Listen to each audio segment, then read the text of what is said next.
오늘 우리에게 주시는 하나님의 귀한 말씀 로마서 10장 11절에서 13절까지의 말씀입니다.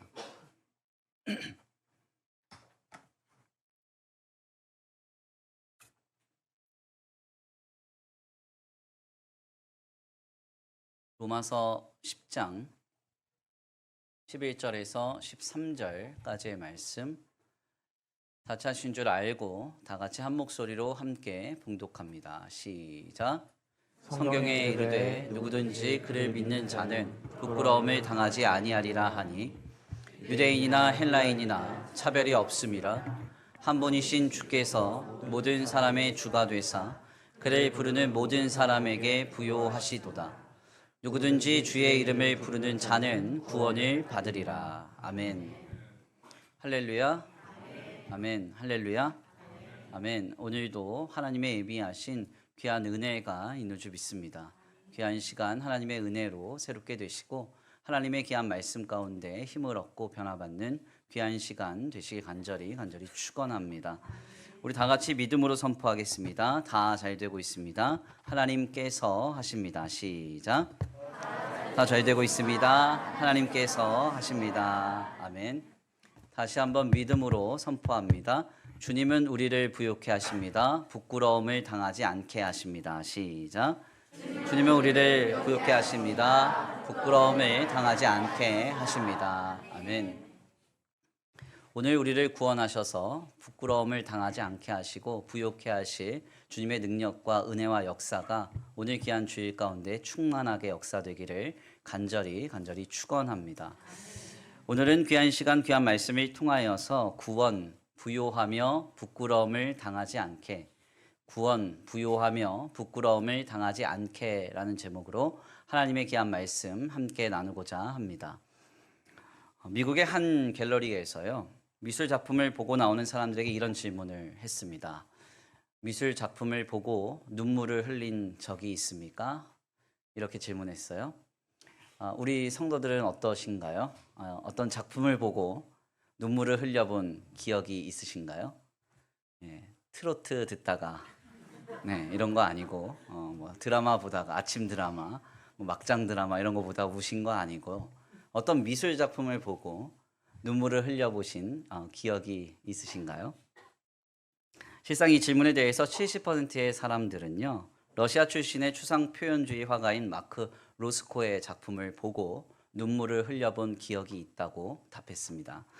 특별히 10명 중에 7명은 보고 눈물을 흘린다는 그의 대표적 작품은 바로 레드라는 작품인데요. 저 그림입니다. 네, 어떠신가요? 사람들은 대체 왜 저 작품을 보고 눈물을 흘릴 만큼 감동을 느끼는 것일까요? 저는 도대체가 이해가 안 됩니다. 저 작품을 왜 보고 우는 걸까요? 실상 눈물을 흘렸던 많은 이들에게 왜 눈물을 흘렸는가 하고 물었더니요, 그 이유에 대해서 숭고함을 느꼈기 때문이다 이렇게 답했습니다. 저 그림을 보고 숭고함을 느꼈다. 다시 이해가 되지 않습니다. 여기서 숭고함이란 사전적인 의미를 좀 살펴보니까요, 높을 숭자에 높을 고자를 써서 뜻이 높고 숭고함, 고상함 이런 뜻을 담고 있는데요. 도대체가 잘 설명이 되지 않는 개념이죠. 과연 숭고함이란 어떤 감정이기에 사람들은 저런 작품을 보고 그런 감정을 느꼈고 눈물을 쏟으며 감동을 받았던 것일까요? 이 숭고함이라는 감정에 대해서 우리가 바르게 이해하기 위해서는 철학자 칸트의 정의가 가장 탁월하다고 할 수 있습니다. 칸트는 인간이 느끼는 감정을 두 가지로 분류를 하는데요. 쾌와 불쾌의 감정이 있다 이렇게 말을 하고요. 특별히 이 쾌의 감정은 크게 세 가지로 정의된다고 말합니다. 하나는 아름다움이고요. 두 번째는 수학적인 숭고함이고요. 세 번째는 역학적인 숭고함이라고 할 수 있습니다. 먼저 칸트가 말하는 아름다움 속에서 숭고한 감정의 기초가 확인이 되는데요. 우리는 길을 걷다가 아름다운 꽃을 보거나 아름다운 어떤 장면을 목격하거나 혹은 아름다운 사람을 보면서 참 아름답다라는 느낌, 마음을 품게 되죠. 어떤 물질적 존재의 미적 가치를 알아볼 때 생기는 감정입니다. 어떠신가요? 이런 아름다움을 느끼면서 발견하면서 하루하루 살아가고 계시죠? 도대체가 아름다운 건 없어요? 네. 저는 주일에 아침에 예배를 인도할 때마다 우리 성도들을 보면서 이 감정을 느낍니다. 참 아름다우신 것 같아요. 우리 옆에 계신 분들을 보면서 경탄하며 한번 표현해 보겠습니다. 어쩜 그리 아름다우십니까? 시작. 조금 더 진정성을 담아서 다시 한번 어쩜 그리 아름다우십니까? 시작. 어쩜 그리 아름다우십니까? 네. 주일 아침부터 거짓말 하시면 안 되는데. 네. 아무튼 이 아름다움이라는 감정이 있고 이 감정이 바로 이 숭고함의 기초 첫 번째 감정입니다. 두 번째는 이 쾌의 감정 중에서 수학적 숭고함이 있다 이렇게 말하는데요. 여기서 이제 수학적 숭고함이란 마치 거대하게 펼쳐진 자연 풍광을 바라보면서 우리가 그런 표현을 하게 되죠. 와, 이것은 돈으로도 주고 못 살 풍경이야. 이런 표현을 하게 되죠. 바로 어떤 것을 경험하거나 감각하게 될 때 그 가치를 물질적으로 환산하지 못함을 느낄 때 우리 안에 생겨나는 감정이 바로 이 수학적 숭고함이라고 할 수 있습니다. 바로 이런 것이 우리 안에서 경험이 될 때가 있다는 것이죠. 마지막으로 칸트가 말하는 역학적인 숭고함은 거센 폭풍과 같이 우리가 가진 것으로 우리가 가진 힘으로 절대 극복할 수 없는 어떤 압도적인 힘과 형편과 상황을 느낄 때 그때 우리 마음에 생기는 감정이 바로 역학적 숭고함이라고 이렇게 표현을 합니다. 그러니까 정리를 좀 해보면 인간은 어떤 미적으로 탁월한 무언가를 발견할 때 아름다움을 느끼면서 마음이 감동으로 뜨거워지고요. 또 어떤 숭고한 감정에 휩싸이게 되는 것은 물질적으로 환산하지 못하는 어떤 가치를 발견할 때 우리 안에서 그 숭고한 마음이 피어난다는 겁니다. 더 나아가 우리의 힘으로 감히 감당할 수 없는 어떤 압도적인 힘과 능력을 경험하거나 인식하거나 감각하는 현장 속에서 인간은 숭고한 감정을 느끼게 되죠. 다시 마크 로스코의 작품으로 돌아와서요. 사실 저는 저 작품 속에서 이 세 가지를 전혀 느끼지 못했습니다. 우리 성도들은 어떠세요? 여기 있는 김재열 목사가 너무 교양 수준이 낮아서 그런가요? 네. 저는 저 그림에 대한 많은 이야기를 좀 전해 들으면서요. 실상 우리가 숭고한 감정을 느껴야 하는 사건과 존재에 관한 깊은 번민이 생겼습니다. 한낱 인간이 그려낸 어떤 미술 작품이 사람들에게 숭고한 감정을 불러일으키고 그로 하여금 눈물을 쏟으며 큰 감동에 사로잡히게 만든다고 한다면 나를 위해 십자가를 지신 예수 그리스도의 구원의 사건 앞에서 우리는 어떠한 마음을 느껴야 할까요? 그 어떤 것보다 더 깊고 무거운 숭고한 감정이 우리 안에 생겨야 하지 않을까요? 앞서 칸트가 탁월하게 정의했던 세 가지의 이 숭고한 감정은 실상 예수 그리스도의 십자가 앞에서 모두 다 확인이 되는 내용이라고 할 수 있습니다. 하나님의 아들이신 예수 그리스도가요, 우리를 위하여 십자가를 지시는 현장은 세상의 그 어떤 아름다움보다 더 아름다운 현장이었죠. 세상의 그 누가 아직 죄인인 자를 위해서 자기 아들을 내어줄 사람이 누가 있겠습니까? 죄인 살리자고 내 자녀를 내어줄 수 있는 사람 어디 있겠어요? 그렇죠? 로마서 증언을 보니까 우리가 아직 죄인 되었을 때 그리스도께서 우리를 위하여 죽으사 하나님께서 자기의 사랑을, 우리에 대한 자기의 사랑을 확증하셨다 선포했는데요. 이런 현장은 우리의 삶의 현장 속에서 감히 경험할 수 없는 현장이죠. 너무나 아름답고 너무나 놀라운 현장이라고 할 수 있습니다. 뿐만 아니라 그분이 감당하신 십자가는 물질적인 가치를 매길 수 없는 대속의 역사였죠. 우리가 죄로 인하여 죽을 수밖에 없는 상황에 놓여졌을 때 그 모든 죄에서 우리를 깨끗게 하신 그 예수님의 보혈의 능력을 값으로 매길 수 있나요? 네, 얼마면 돼? 네, 해서 그 얼마의 가격을 매기고 그걸 사올 수 있어요? 그럴 수 없죠. 그러니까 예수님의 십자가는 감히 물질적으로 환산할 수 없는 가치라는 거예요. 뿐만 아니라 여기서 더 나아가 예수님께서 감당하신 십자가는 우리의 죄와 사망의 권세를 끊어내고 무덤이 열리며 우리에게 영원한 생명을 부여하는 압도적인 하나님의 능력의 현장이었습니다. 인류가 도저히 해결할 수 없는 문제 하나가 있죠. 그게 뭡니까? 죄의 싹신 사망을 극복할 수 없다는 겁니다. 앞으로 100년이 지나도 1000년이 지나도 영생의 시대는 열리지 않을 거예요. 예수 그리스도 안에 있는 보혈의 능력만이 우리에게 썩지 아니할 육의 부활로 주님과 함께 영원히 사는 삶을 허락할 것입니다. 그러니까 아름다움과 수학적인 숭고함, 역학적인 숭고함 모두가 다 충만하고 분명하게 확인되는 그 십자가의 현장이 오늘 우리에게 이미 허락이 되었다는 거예요. 그런데 과연 우리는 그 십자가의 대속의 역사의 사건 앞에서 숭고함에 압도되고 계신가요? 펑펑 눈물을 쏟지 않고는 견딜 수 없는 마음과 중심으로 오늘을 살아가고 계십니까? 우리가 다시 한번 고민하지 않을 수 없다는 것이죠. 실상 지난 주간에 몇몇 분들과 교제를 통해서 잠깐 나눴지만요. 저는 지난 주일 오후에 우리 교회에 방문하셔서 말씀을 증거해 주셨던 마르틴 카터 목사님의 설교를 듣고 굉장히 큰 도전과 감동이 되었습니다. 오늘 우리에게 잘 알려진 바대로 네덜란드라는 나라는요, 유럽의 여러 국가들 중에서 특별히 가장 타락이 빠르게 진행되고 있는 나라로 여겨집니다. 네덜란드는 성매매가 합법화됐죠. 그래서 암스테르담이라고 하는 이 도시는 성적인 관광 상품이 넘쳐나는 도시가 됐습니다. 이 목적을 가지고 이 도시에 방문하는 관광객들이 넘쳐나요. 뿐만 아니라 대마초를 합법화해서요, 어떤 마켓에서나 대마초를 쉽게 구매할 수가 있습니다. 동성애 결혼이나 동성애자 화장실이 가장 먼저 도입된 나라가 바로 이 네덜란드이죠.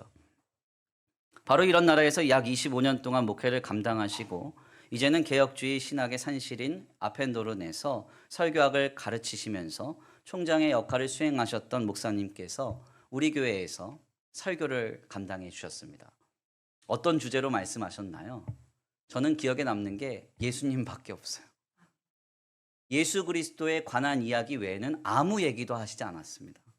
철학적으로 미학적으로 얼마든지 많은 이야기를 하실 수 있었을 텐데요. 그분은 전혀 예수님만 증거하고 그리스도께서 하신 일만 선포하며 모든 설교를 마치셨어요. 이것이 과연 무엇을 의미하는 것일까? 저는 깊이 고민이 된 것이죠. 고도로 발달된 시대와 문화 속에서 그리고 악하고 폐역한 문화의 관영함, 가득 참 속에서 결국 교회가 말하며 붙들어야 할 본질은 예수님밖에 없다는 거예요. 예수 그리스도께서 하신 일과 그분이 이루신 역사와 그분이 오늘 우리에게 역사하실 그 일에 대해서만 교회는 말하면 된다는 것이죠. 보통 서구 유럽 기독교회는 우리보다 100년가량 앞서 있다라고 분석되곤 합니다. 100년 동안 유럽 교회가 세속화를 계속적으로 경험해 오면서요, 결국 예배 강단에서 무엇만을 이야기해야 되는지 해답을 찾은 거예요. 예수님만 이야기해야 된다는 거죠. 그리스도의 사역과 그분의 구속의 역사와 은혜와 사랑만을 이야기해야 된다는 거예요. 이것이 제게 얼마나 큰 도전이 되었는지 모릅니다. 실상 오늘 우리가 이 주일 아침에 모여서 예배하는 이유가 어디에 있나요? 예배 안 하고 어디 돌아다니시면 다리 몽둥이 부러질까 봐 여기 오셨죠. 예배 안 하고 어디 돌아다니면 집안에 우환이 생기고 특별한 행운이 찾아오지 않을까 봐 염려돼서 예배하러 오셨나요?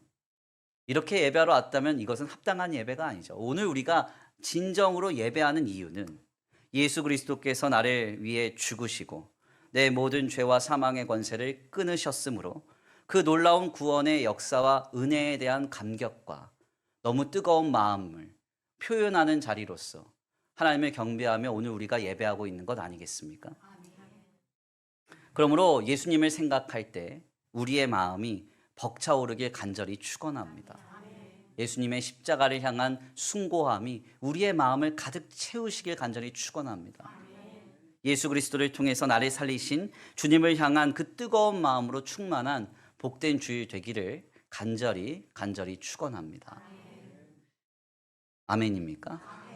그런데 우리가 여기까지 말씀 나누면 좀 민망해요. 왜냐하면 여기 있는 김두현 목사가 충만해지길 원합니다. 그렇게 되길 간절히 축원합니다. 될 줄 믿습니다. 해도 내 마음이 전혀 순궁해지지 않아요. 예수님의 십자가를 향한 내 마음이 뜨겁지가 않다는 것이죠. 앞서 마르틴 카터 목사님의 설교를 듣고 제가 받은 감동을 함께 어느 성도와 나눴을 때 그 성도께서 저에게 이런 말씀을 들려주셨습니다. 아, 목사님은 그렇게 느끼셨군요. 저는 너무나 당연한 이야기로 설교하신다고 생각했습니다. 이렇게 말씀하시더라고요. 사실 이는 대부분의 성도들이 느꼈던 같은 마음이었다고 생각해요. 언제부터인지 오늘 우리에게는 예수 그리스도를 통한 우리의 구원과 십자가의 은혜와 사랑이 너무나 당연한 것이 되어버렸습니다. 주님을 향한 숭고함보다는 무감각함으로 그것을 인식하고요.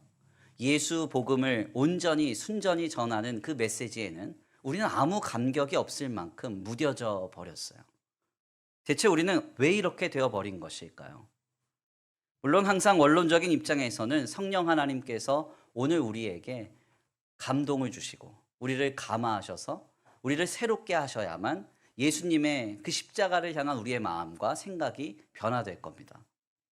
그러나 이것은 1차적 원인으로서는 사실이지만 우리가 지금 무엇을 망각하고 있는지를 항상 돌아보고 깨닫고 마음에 새기며 그것을 지니고 살아간다면 오늘 우리가 예수님을 향한 마음이 식어지는 일을 경계하고 우리의 마음을 지켜갈 수 있을 거예요. 바로 이런 관점에서 오늘 본문 말씀은 우리에게 신앙의 굉장히 중요한 인사이트를 전합니다. 오늘 본문 말씀 11절에서 13절입니다. 우리 함께 다 같이 봉독합니다. 시작. 성경에 이르되 누구든지 그를 믿는 자는 부끄러움을 당하지 아니하리라 하니 유대인이나 헬라인이나 차별이 없습니다. 한 분이신 주께서 모든 사람의 주가 되사 그를 부르는 모든 사람에게 불로하시도다. 누구든지 주의 이름을 부르는 자는 구원을 받으리라. 아멘. 오늘 본문의 말씀은 하나님께서 예수 그리스도를 통하여 오늘 우리에게 이루실 일에 관해서 증거하고 있습니다. 특별히 그 일에 대해서 크게 세 가지로 우리에게 증거가 되는데요. 먼저는 부끄러움을 당하지 않게 하신다는 거예요. 두 번째는 부욕해 하신다라는 약속입니다. 마지막 세 번째는 구원하여 주신다라는 약속이에요. 먼저 첫 번째로 우리가 예수를 그리스도로 믿을 때 우리 안에 어떤 일이 나타나는가? 부끄러움을 당하지 않게 된다는 겁니다. 여기서 말하는 부끄러움이란 율법적인 기준과 어떤 잣대로 정죄를 받아서 우리의 연약함, 부족함, 결핍됨, 부정과 불의가 드러나 수치를 당하는 일을 증거하는 겁니다. 바로 이런 일에서 성도는 해방이 된다는 것이죠. 우리가 삶을 살아가다 보면 여러 가지 기준과 잣대들이 많이 있습니다. 이는 신앙인에게도 역시 그러한데요. 신앙적인 기준이든 비신앙적인 기준이든 간에 그 기준들이 끊임없이 우리에게 나와서 우리 자신을 평가시키고 우리 자신의 삶의 상황과 현장을 판단케 하는 일이 나타납니다. 우리는 어떠한 기준과 잣대를 가지고 상대를 평가하거나 자기 자신을 판단하는 일을 많이 하곤 하죠.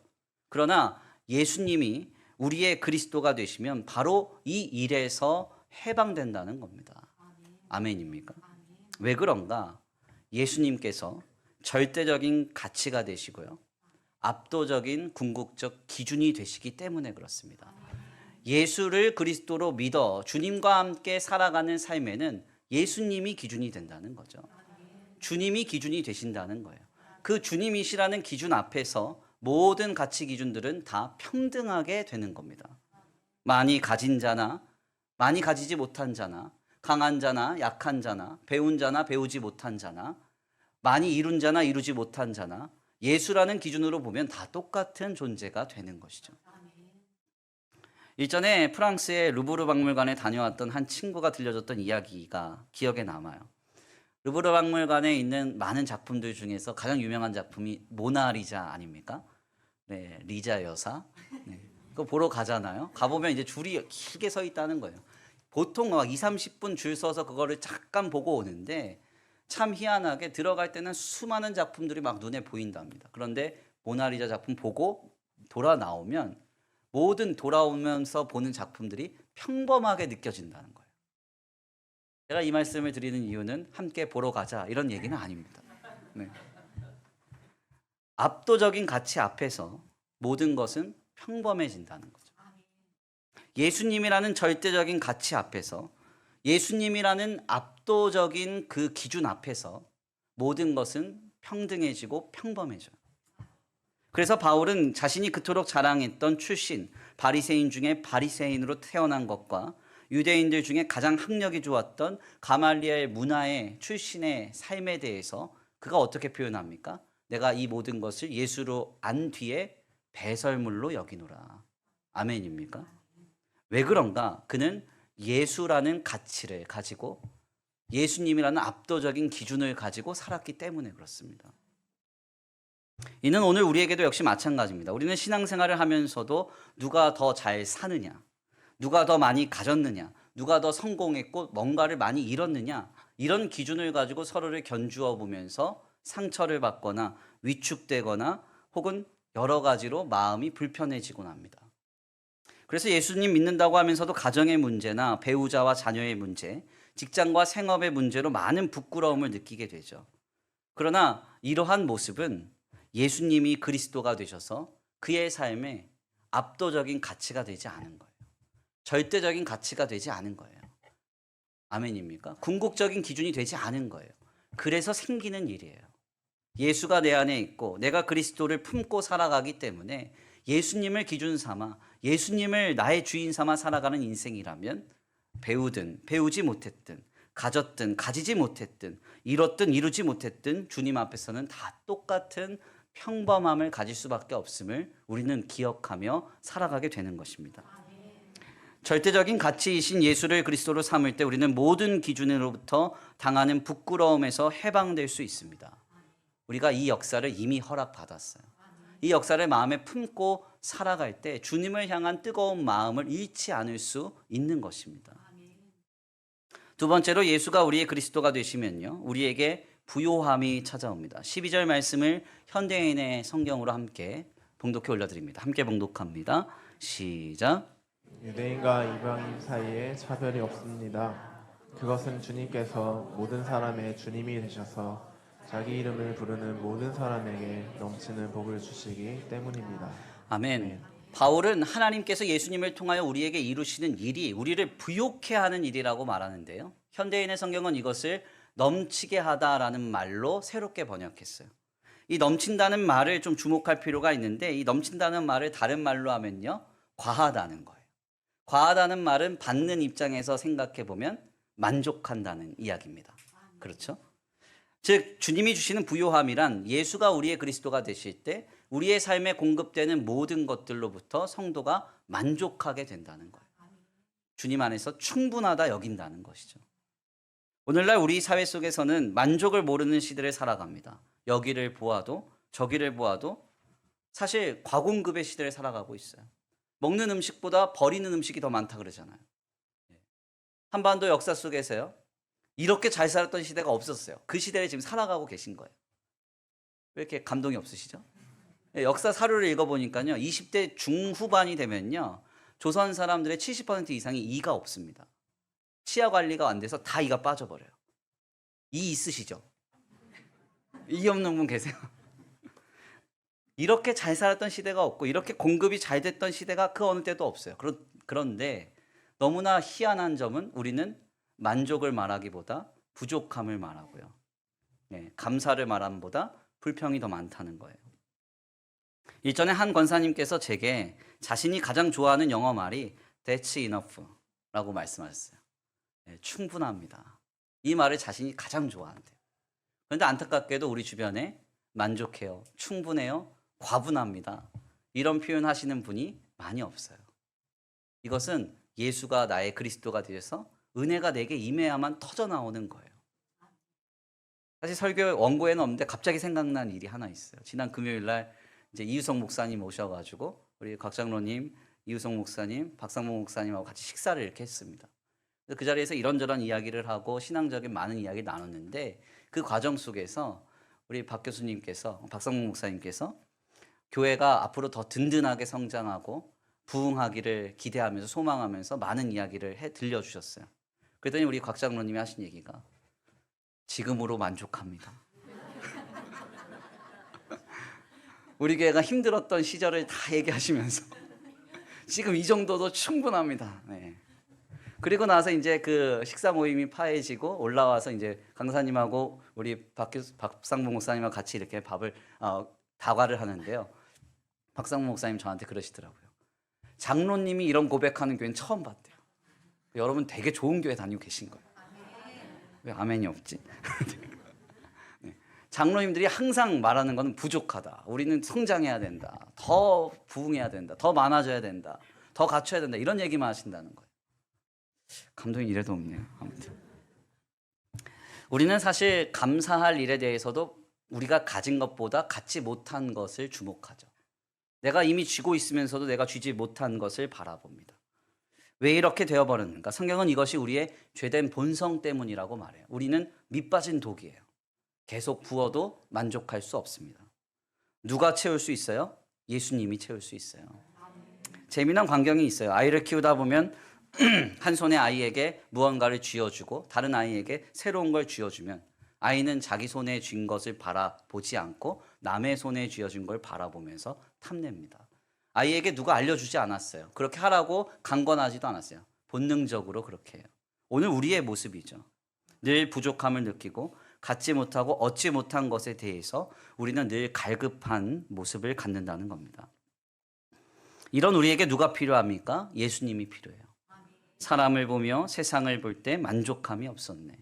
나의 하나님 한 분만으로 나는 만족하였네. 아멘입니까? 우리의 마음에 예수가 그리스도가 되실 때 주님이 주시는 그 공급에 만족하고 감사하고 감격하는 삶이 시작이 되는 거예요. 하나님 감사합니다. 만족합니다. 주님 주신 것으로 난 충분합니다. 이 역사가 내 안에 예수님 계실 때 시작이 되는 겁니다. 우리는 이 역사를 품고 살아가야 돼요. 마지막으로 우리가 예수를 그리스도로 믿을 때 주님은 우리에게 구원을 주십니다. 여기서 우리는 구원이라는 단어를 주목할 필요가 있어요. 헬라어로 소조라는 이 말은 구출이라는 뜻이 강한데요. 즉 주님의 이름을 부르는 자는 주님이 그 상황 속에서 구출해 주신다는 겁니다. 13절 말씀이에요. 우리 함께 다 같이 봉독합니다. 13절 시작. 누구든지 주의 이름을 부르는 자는 구원을 받으리라. 아멘. 우리가 13절 말씀을 묵상하면서요. 누구든지 주의 이름을 부르는 자는 구원을 얻는다 하니까요. 문제 앞에서 막 주여 주여 부르짖으면 하나님 문제 해결해 주신다. 이렇게 본문을 해석하는데 큰 오해입니다. 우리가 잘 이해를 해야 돼요. 문제 앞에서 주의 이름을 부르면 주님이 구원이 되는 거예요. 아멘. 문제 해결이 구원이 되는 게 아니라 쉽게 말씀을 드리면 내 돈 문제가 생겼어요. 돈을 해결해 주세요. 주님 이 돈 해결해 주셔야 됩니다. 아니면 저 죽어요. 말면서 기도를 하는 거예요. 막 기도하는데 하나님이 그 문제 해결을 안 해주셔. 그러니까 하나님이 계시네 안 계시네 나 버렸네 안 버렸네 이러고 있는 것은 주님을 구원 삼은 게 아니에요. 주님이 해결해 주셔야 하는 돈을 구원 삼은 거지. 무슨 이야기인지 아시겠어요? 우리의 삶에 주님이 해답을 주셨어요. 문제 생기면 누구를 찾으라고요? 예수님 찾으라고요. 돈 문제가 생겼습니다. 해답이 뭐예요? 돈이 아니라 예수님이에요. 가정에 문제가 생겼습니다. 해답이 뭐예요? 문제 해결이 해답이 아니라 예수님 때문에 참는 거예요. 예수님 때문에 견디게 되는 거예요. 직장과 생업의 인생의 문제 앞에서 해답이 무엇입니까? 예수님이 되는 거예요.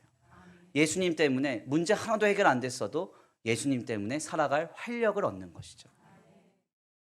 바로 이것이 예수님을 구주로 믿을 때 우리 안에 찾아오는 역사입니다.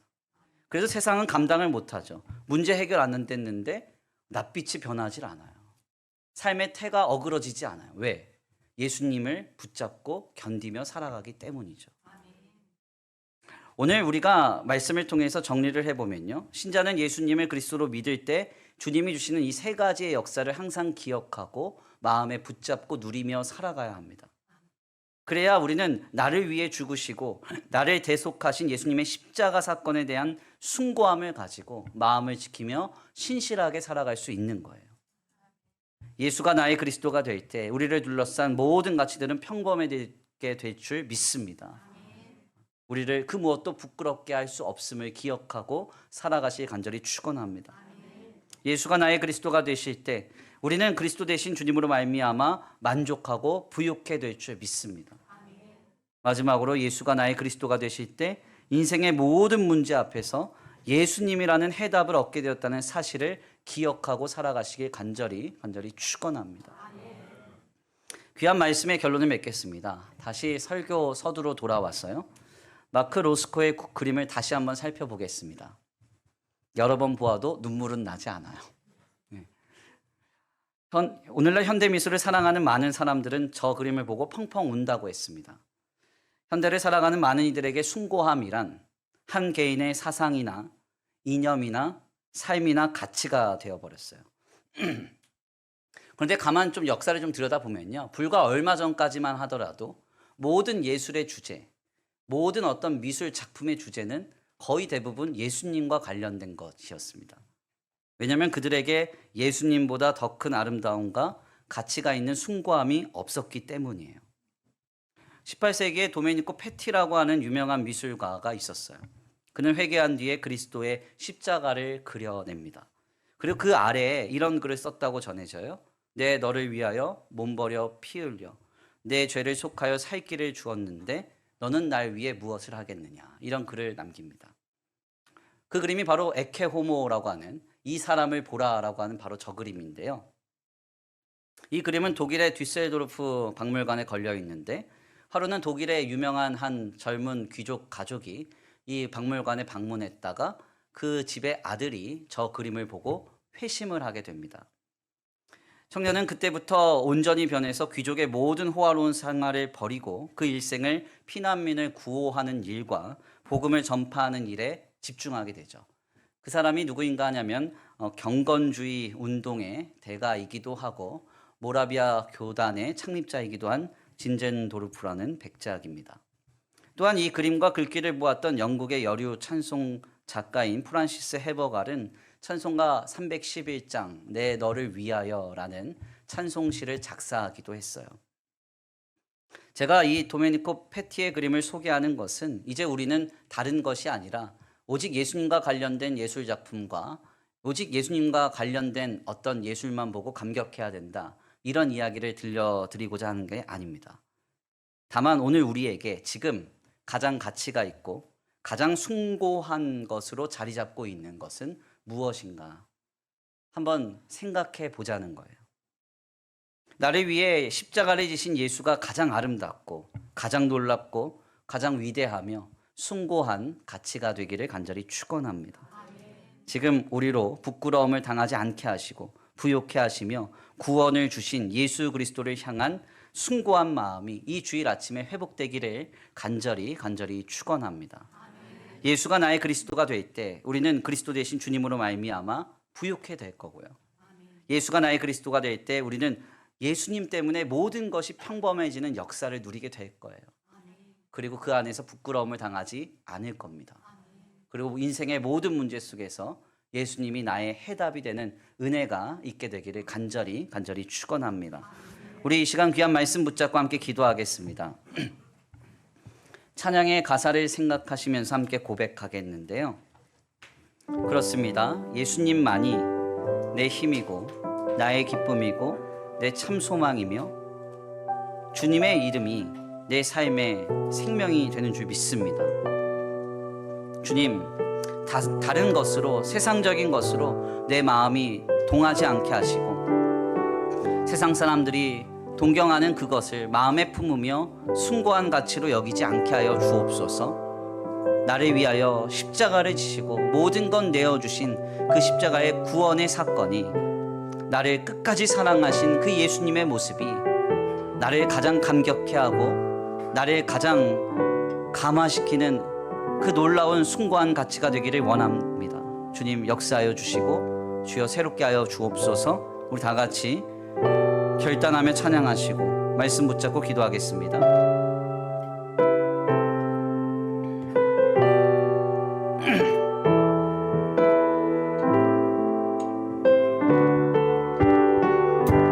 예수는 내 힘이요 예수는 내 힘이요 나의 기쁨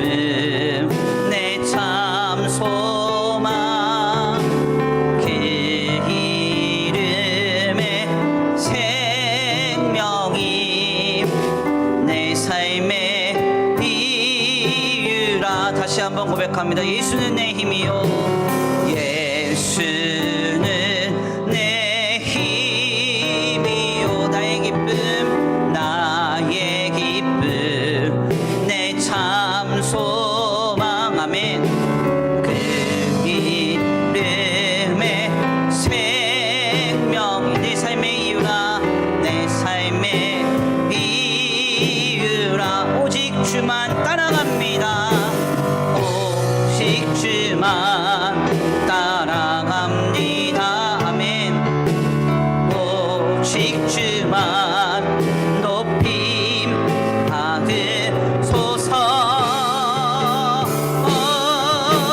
내 평생의 주님의 이름을 주 이름을 주의 선하심을 세상에 노래합니다 주 이름에 그 신능력 영원한 생명이 내 삶의 이유라 다시 한번 고백합니다 예수는 내 힘이요 예수는 내 힘이 나의 기쁨 나의 기쁨 내 참 소망 아멘 그 이름의 생명 내 삶의 이유 오직 주님만 따라갑니다 오직 주만 따라갑니다 아멘 오직 주만 높임 받으소서 내 평생에 그 이름을 그의 선하심을 세상에 노래합니다 주 이름에 아멘 그 신능력 영원한 생명이 내 삶의 이유 진정 그렇습니까 내가 살아주구나 내가 살아주구나 그 이름을 위하여 그 이름을 위한 내 모든 것 가지리니 나를 받으소서 으소서 아멘 아멘 오직 주님만 따라갑니다 오직 주만 따라갑니다 오직 주님만 오직 주만 높임 받으소서 내 평생에 주 이름을 주의 선하심을 세상에 노래합니다 아멘 주 이름에 그 신능력 영원한 생명이 내 삶의 이유라 두 손 높이 들고 고백합니다 내 평생에 주 이름을 주의 선하심을 세상에 노래합니다 주 이름에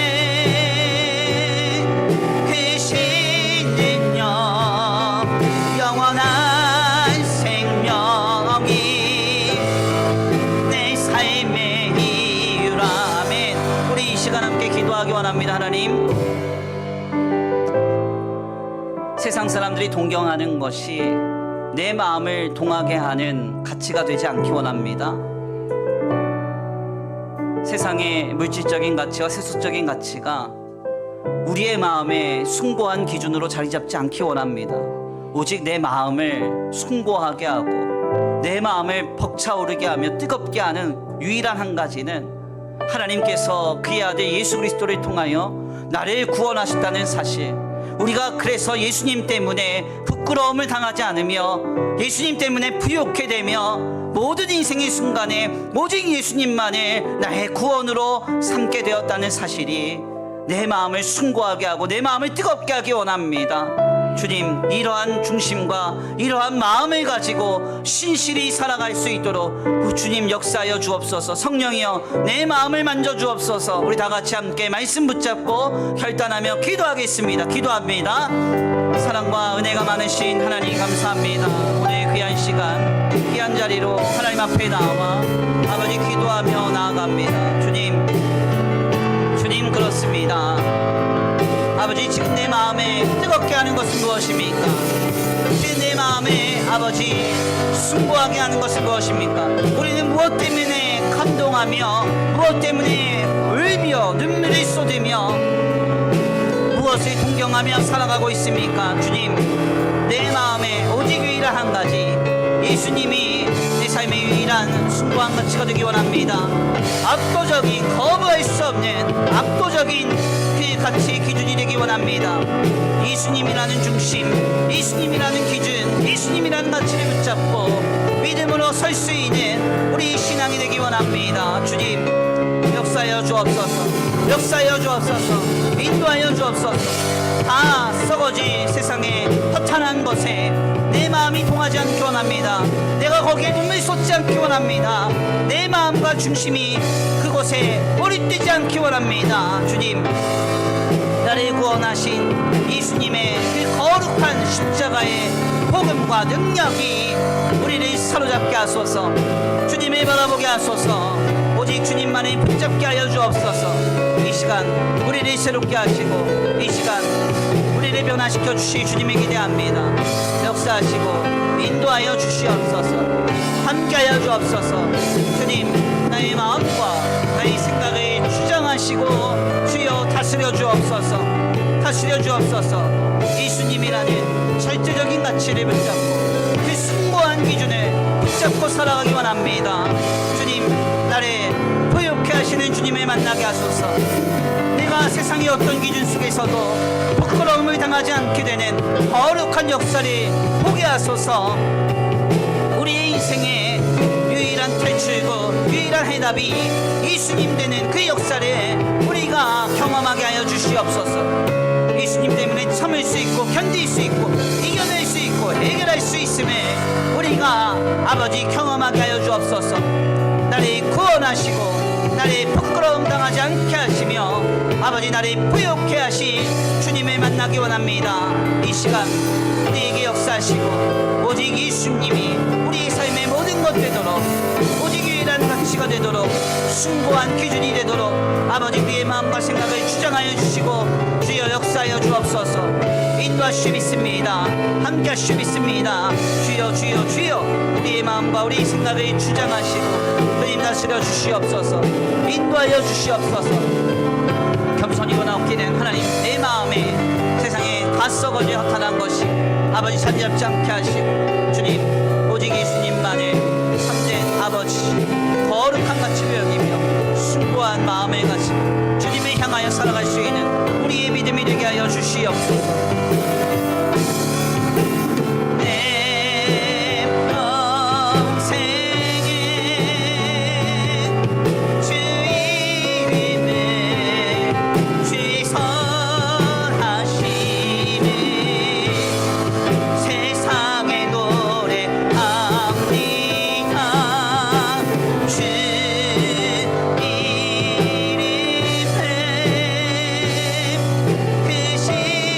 그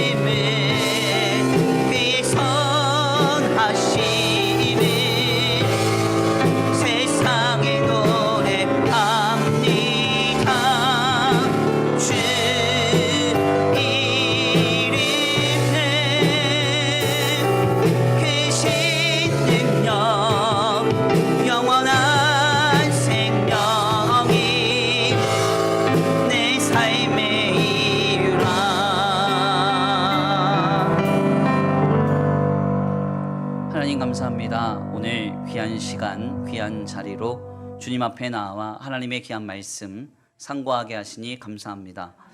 주님, 그렇습니다. 예수님은 우리에게 절대적인 가치와 압도적인 기준이 되어서 우리로 모든 것으로부터 부끄러움 당하지 않게 하시는 거룩한 역사를 이루시는 줄 믿습니다. 또한 우리 예수님은 나를 부욕해 하시는 주님이시기에 모든 순간에 우리를 만족해 하시고 우리에게 충분히 공급하시는 주님을 누리게 하심을 믿습니다. 더 나아가 우리 예수님은 모든 인생의 문제 속에서 예수님 때문에 구원을 얻게 하시는 주님이신 줄 믿습니다. 주님, 그 놀라운 역사를 오늘 우리가 마음에 깊이 새기며 오직 예수님만을 숭고한 가치로 여기고 믿음으로 살아가기를 원합니다. 세상에 다 썩어질 허탄한 것을 마음에 품고 몰입하며 살아가는 이 시대 가운데 우리도 그 시류에 이끌려 악하고 패역한 마음을 쫓아 살아가지 않게 하여 주시옵시고 예수를 그리스도로 삼아 주님으로 인하여 신실히 살아갈 수 있는 우리의 마음과 생각이 되도록 성령이여 우리의 마음과 생각을 지켜 보호하여 주시옵소서. 이 시간 믿음으로 결단하는 우리 성도들 모두에게 은혜를 내려 주시옵시되 주님, 예배하고 돌아갑니다. 한 주간의 삶을 주님께 의탁합니다. 그 어떤 사고도 그 어떤 사건도 우리의 심령과 삶과 삶의 자리에 나타나지 않도록 우리를 눈과 같이 지켜 보호하여 주시옵시고 한 주간 우리로 부끄러움을 당하지 않게 하시며 우리를 부욕해 하시며 우리에게 구원을 주시는 주님을 만나는 복된 한 주간 되게 하여 주시옵소서. 이 시간 주님 앞에 귀한 예물 올려드립니다. 이 예물이 쓰여지는 곳곳마다 영혼과 생명이 살아나게 하시고 하나님의 나라와 주님의 복음을 위하여 쓰임받는 거룩한 예물 되게 하여 주시옵시되 드려진 손길 위에 복의 복을 더하사 하늘의 신령한 복과 땅의 기름진 복으로 차고 흔들어 넘치도록 주님 채워 주시옵소서. 도우실 줄 믿고 감사함 올려드리오며 사랑과 은혜가 많으신 우리 구주 예수 그리스도의 이름으로 감사하며 기도 올려드립니다. 아멘. 이제는 우리 주 예수 그리스도의 은혜와 성부 하나님의 극진하신 사랑하심과 성령 하나님의 내주 교통하심이 오늘 귀한 말씀 가운데 깨닫고 우리로 부끄러움을 당하지 않게 하시며 우리로 부욕해 하시며 우리의 인생의 모든 순간들 속에서 구원을 주시는 그 예수님을 우리의 마음에 가장 숭고한 가치로 여기며 주님을 향한 뜨거운 마음을 가지고 살아가기로 결단하는 모든 성도들 머리머리 위에 이제로부터 영원토록 함께 있을지어다.